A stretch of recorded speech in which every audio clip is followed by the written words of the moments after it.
Halo adik-adik. Tunggu dulu nih. Om Yosua harus sama Om Aris. Ada di sini nih Om Arisnya. Di mana lah Om Aris ya? Di mana adik-adik? Adik-adik tahu nggak di mana Om Aris? Oh, halo Om Aris. Wah, Om Aris sudah ada. Kita akan memuji Tuhan ya Om Aris ya. Oke, siap. Bersama adik-adik yang di rumah. Halo adik-adik. Nah, kita akan memuji dan memuliakan Tuhan hari ini. Ya, betul. Bersama Om Yosua dan tentu saja dengan Om Aris. Nah, tetapi Om Aris, sebelum kita memuji Tuhan dan memuliakan Tuhan, kita harus berdoa terlebih dahulu. Benar sekali. Oke.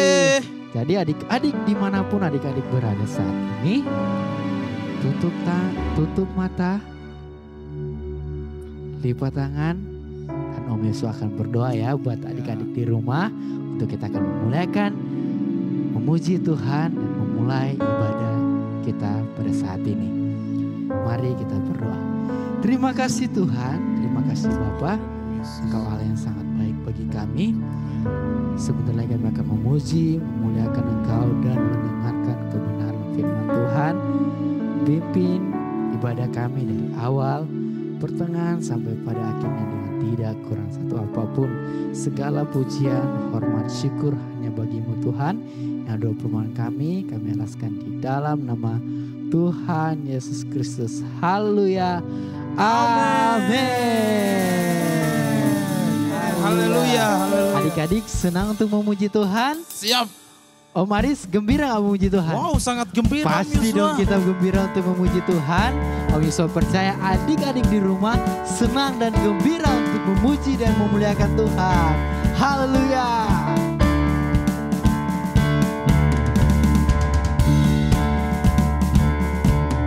Hati yang gembira adalah obat, seperti obat hati yang senang, tapi semangatnya patah, keringkan tulang.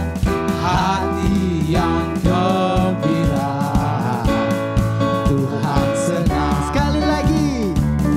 Hati yang gembira adalah Obatnya apa? seperti obat hati yang senang, tapi semangatnya patah, keringkan tulang. Hati yang gembira Tuhan senang.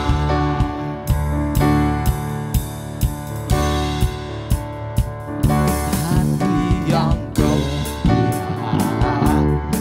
adalah obat yang manjur. seperti obat hati yang senang, Tetapi apa? tapi semangatnya patah, keringkan tulang. Hati yang gembira Tuhan senang. Hati yang gembira. Hati yang gembira adalah obat, seperti obat hati yang senang, tapi semangatnya patah, keringkan tulang. Hati yang gembira Tuhan senang. Hati yang gembira Tuhan senang. Sekali lagi. Hati yang gembira Tuhan senang. Haleluya. Puji Tuhan. Tetap kita memuji Tuhan ya adik-adik. Dimanapun kita berada, tetap kita memuji Tuhan. Mari kita sama-sama bangkit berdiri, kita menyanyikan satu pujian di kepak-kepakan sayapnya. Haleluya.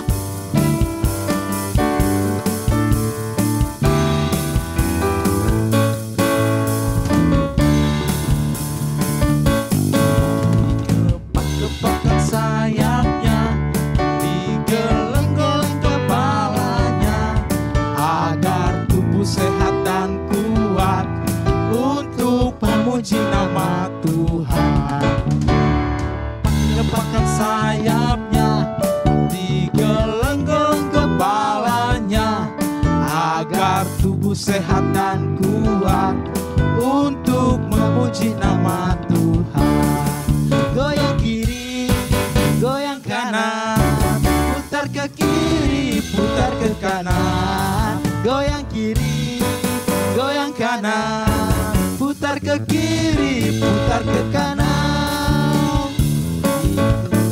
Kepak-kepakan sayapnya, digeleng-geleng kepalanya, agar tubuh sehat dan kuat untuk memuji nama Tuhan. Dikepak-kepak, kepak-kepakan sayapnya, digeleng-geleng kepalanya, agar tubuh sehat dan kuat untuk memuji nama Tuhan. Goyang kiri, goyang kanan, putar ke kiri, putar ke kanan.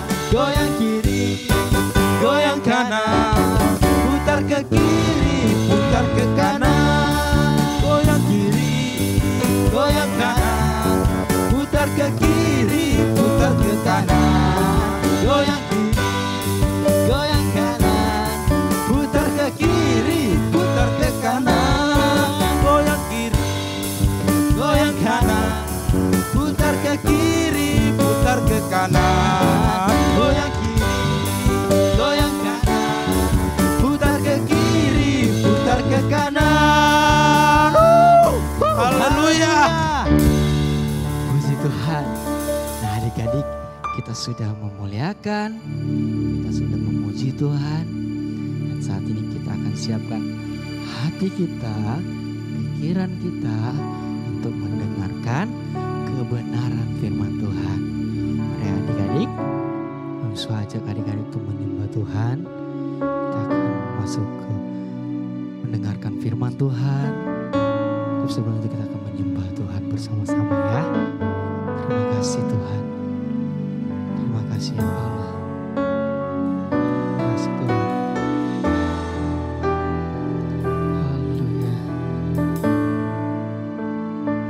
Aku cinta Yesus, sungguh aku cinta Yesus. Karena Yesus sudah lebih dulu mencintai aku. Aku cinta Yesus, sungguh aku cinta Yesus. Karena Yesus sudah lebih dulu mencintai aku.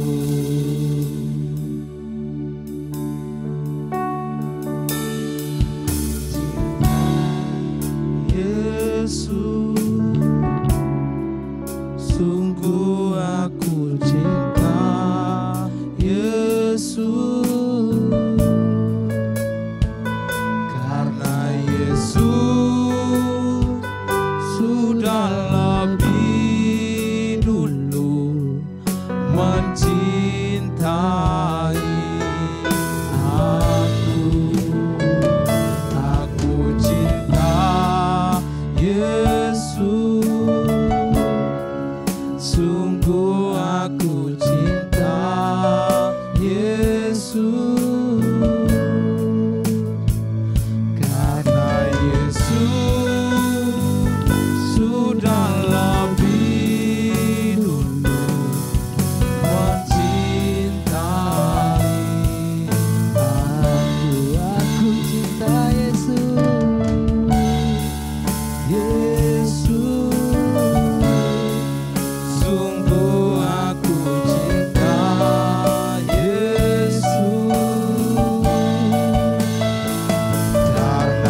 cinta Yesus,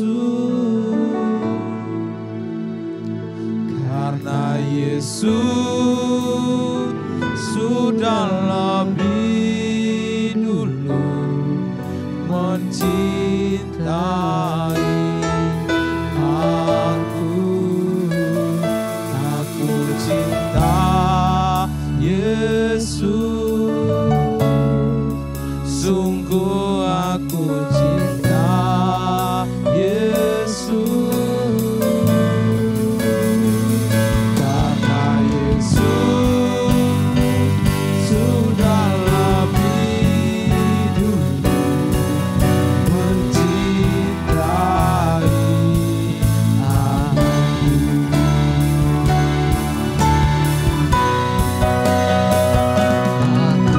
cinta Yesus,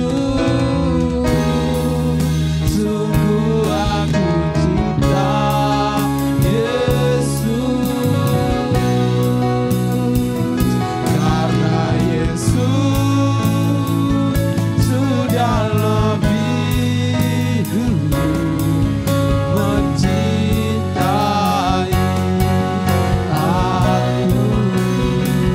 Aku cinta Yesus, sungguh aku cinta Yesus, karena Yesus sudah lebih dulu mencintai aku, karena Yesus sudah lebih dulu, karena Yesus sudah lebih dulu, karena Yesus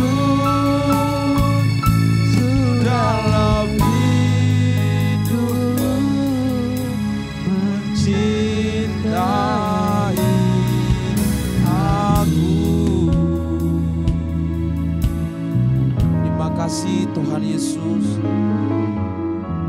Terima kasih buat cinta-Mu, buat kasih-Mu dalam kehidupan kami. Terus ajari kami agar kami hidup di dalam kasih-Mu, agar kami hidup di dalam cinta-Mu Bapa. Biarlah kami menjadi anak-anak yang takut akan Engkau, menjadi anak-anak yang terus tumbuh rohani di dalam Engkau, dan kami hidup seturut dengan kehendak-Mu Bapa. Bapa yang baik, hari ini kami akan mendengarkan kebenaran firman-Mu, dan biarlah firman-Mu Tuhan menjadi kekuatan kami, menjadi pribadi kami Tuhan, dan kami terus hidup di dalam Engkau. Firman-Mu yang membangkitkan iman percaya kami, firman-Mu yang terus mengangkat kehidupan kami, firman-Mu yang menopang seluruh kehidupan kami Bapa. Kami percaya firman-Mu terus bertumbuh dan berbuah di dalam hidup kami Bapa. Memberkati setiap om dan tante yang akan menyampaikan firman-Mu, biarlah terus mereka Engkau pakai Bapa untuk kemuliaan-Mu Bapa. Terima kasih Tuhan Yesus yang baik. Kami percaya firman-Mu terus ada dalam hidup kami. Ini doa kami, ini sembahyang kami, dalam nama Yesus, haleluya, amin. Terima kasih Tuhan memberkati.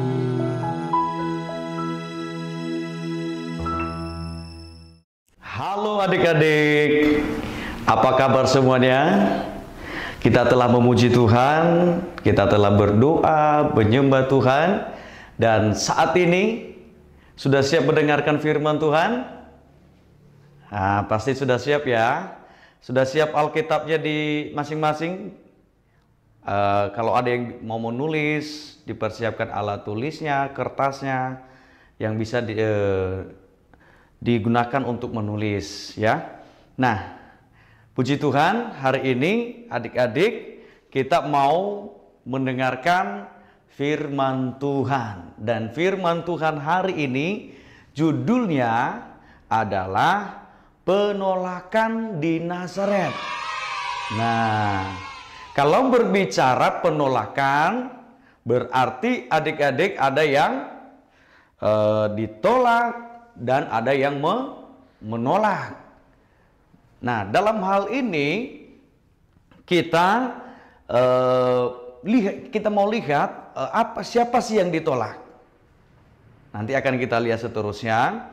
Nah, yang ditolak dalam cerita ini adalah, atau firman Tuhan hari ini adalah Yesus bersama murid-muridnya dan pengikut-pengikutnya. Nah, yang menolak siapa? Adalah orang-orang atau masyarakat yang ada di Nazaret. Mereka menolak kehadiran Yesus. Mereka tidak mau ada Yesus di lingkungan mereka atau di sekitar mereka pada saat itu.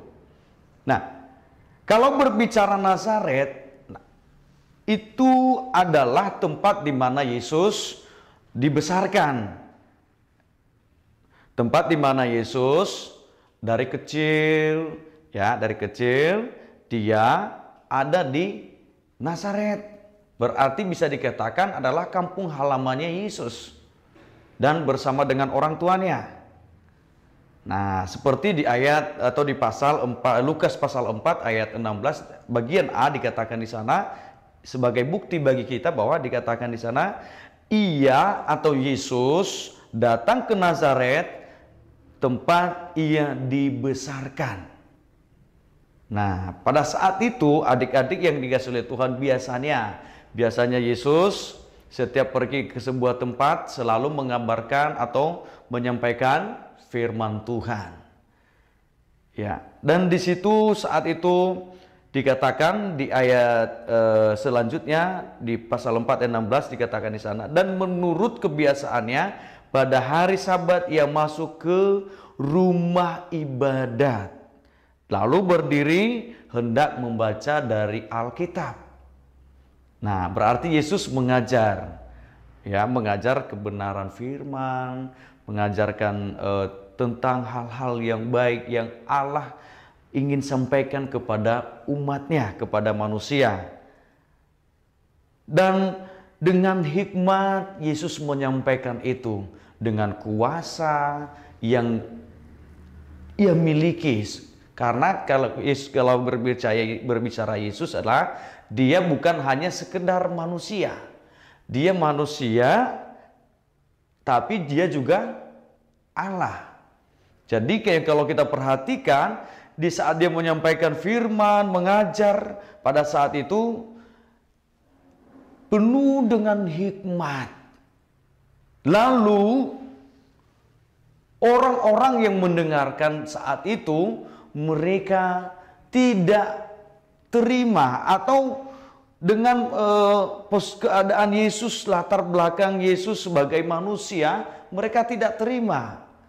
Ya, kita melihat ini yang menjadi ayat pokok kita hari ini. Kita buka di dalam Lukas pasal 4 ayat 28 dan 29. Dikatakan di sana, mendengar itu sangat marahlah semua orang yang di rumah ibadat itu. Mereka bangun lalu menghalau Yesus keluar kota dan membawa dia ke tebing gunung tempat kota itu terletak untuk melemparkan dia atau Yesus dari tebing itu. Jadi mereka tidak mau kalau Yesus mengajarkan kebenaran firman Tuhan dengan penuh hikmat. Karena kenapa? Kenapa mereka bisa marah? Kenapa mereka bisa menolak Yesus, adik-adik? Ya, karena Yesus menyatakan kebenaran yang sesungguhnya. Karena Yesus menyampaikan kebenaran firman yang sesungguhnya. Dan bukan hanya sampai di situ lagi.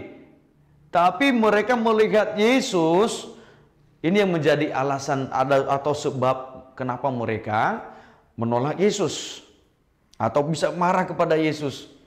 Ya, mereka mengetahui bahwa Yesus itu anaknya Yusuf dan Maria.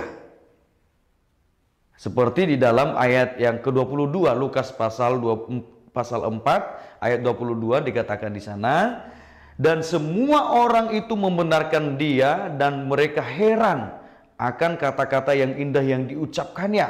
Lalu kata mereka, bukankah ia ini anak Yusuf? Nah, mereka melihat Yesus dari segi manusianya, bukan dari segi keilahiannya atau Tuhan, ketuhanan. Mereka bisa hanya melihat Yesus sebagai secara manusia. Maka mereka menolak. Mereka marah. Oh, kamu lo cuma anak. Nah, kamu anak Yusuf lo, anak manusia biasa. Kenapa kamu bisa mengajarkan kami seperti ini, begini dan begitu, ya kan? Seperti itu. Nah, kalau kita lihat perbandingan, ya perbandingannya lagi di Matius pasal 13 ayat 54 sampai 56. Saya akan baca dengan cepat ya. Dibuka di Alkitabnya, Matius 13 ayat 54 sampai 56. Nah, setibanya di tempat asalnya, Yesus mengajar orang-orang di situ di rumah ibadat mereka. Maka takjublah mereka dan berkata, dari mana diperolehnya hikmat itu dan kuasa untuk mengadakan mujizat-mujizat itu? Bukankah ia ini anak tukang kayu? Bukankah ibunya bernama Maria dan saudara-saudaranya Yakobus, Yusuf, Simon dan Yudas? Bukankah saudara-saudaranya perempuan semuanya ada bersama kita? Jadi dari mana diperolehnya semuanya itu? Wah, awalnya mereka heran, takjub. Tapi karena mereka melihat Yesus, memandang Yesus dari segi manusia atau dari latar belakang, maka mereka menolak Yesus, mereka kecewa. Wah, kamu hanya anak tukang kayu, kamu hanya orang biasa. Mereka marah, mereka menolak Yesus. Nah, mereka tidak mengetahui apa yang mereka lakukan, bahwa itu tidak baik, dan bisa dikatakan mereka kehilangan kesempatan untuk diselamatkan.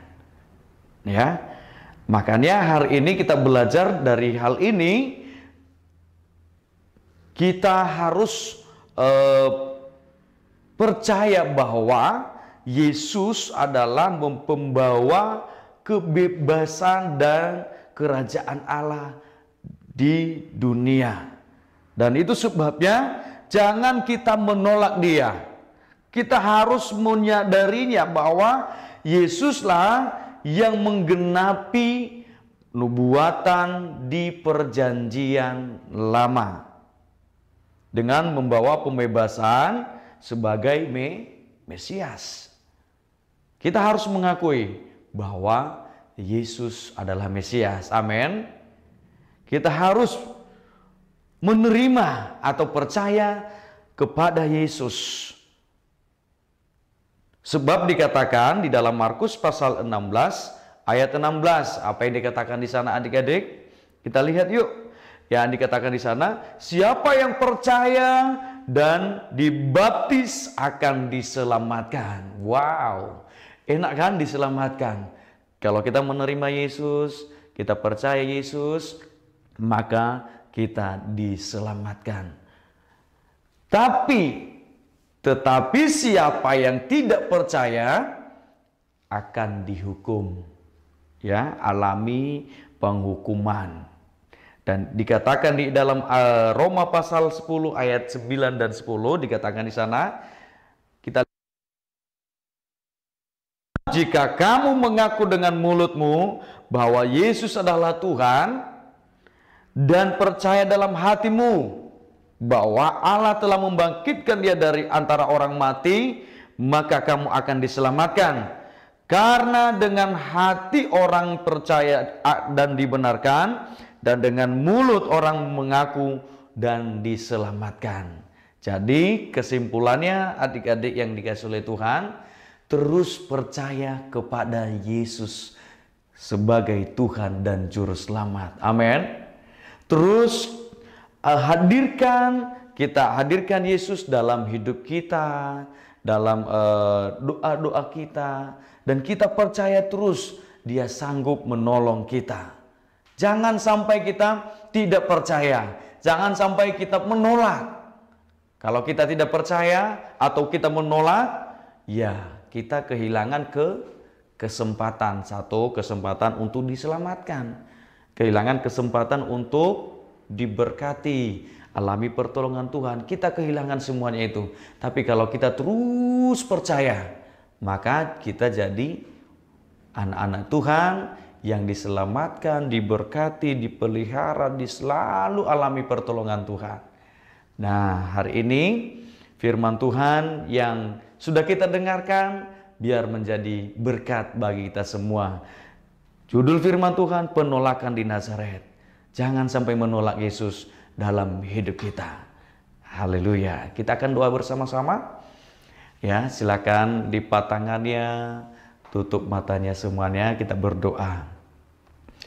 Tuhan Yesus, terima kasih buat kebenaran firman-Mu.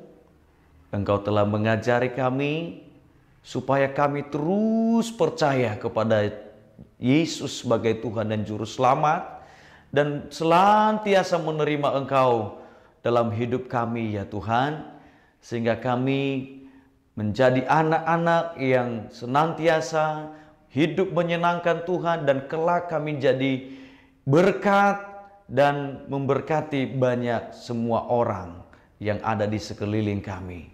Tuhan Yesus, berkati anak-anak sekolah minggu dimanapun mereka berada. Tuhan berkati mereka di sekolah mereka, Tuhan yang memberkati. Terima kasih Tuhan, kami akhiri kebenaran firman-Mu di dalam nama Tuhan Yesus Kristus. Haleluya. Amin.